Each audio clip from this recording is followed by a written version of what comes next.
Hey everyone, in this video I'll show you how to fix mismatched data in Looker Studio reports.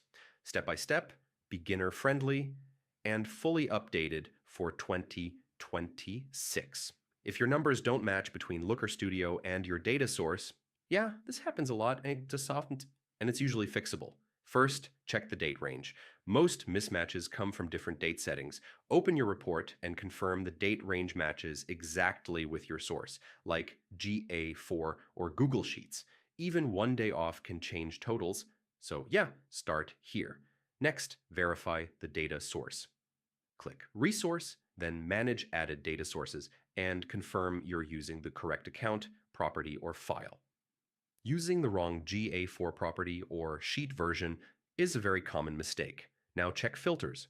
Look at both report level and chart level filters. Hidden filters can exclude data without you realizing it. Temporarily remove filters to see if numbers align again. This often reveals the issue. Dimensions matter too. Mismatches can happen when metrics and dimensions aren't compatible. For example, combining session metrics with event level dimensions can cause totals to look wrong. Try simplifying the chart and adding fields back one by one. If you're using calculated fields, double-check formulas. Small errors in calculations can significantly change results.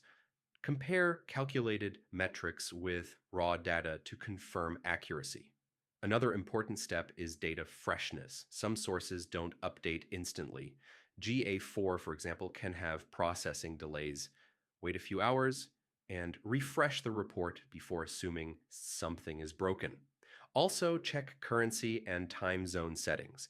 Different currencies or time zones between the source and Looker Studio can cause mismatched totals. Honestly, this is often overlooked. Before sharing, always test. Open the report in view mode and compare key numbers side by side with the original data source. And that's it.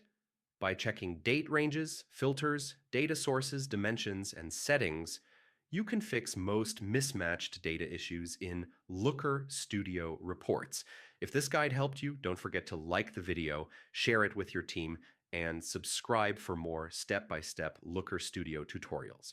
Thanks for watching, and I'll see you in the next one.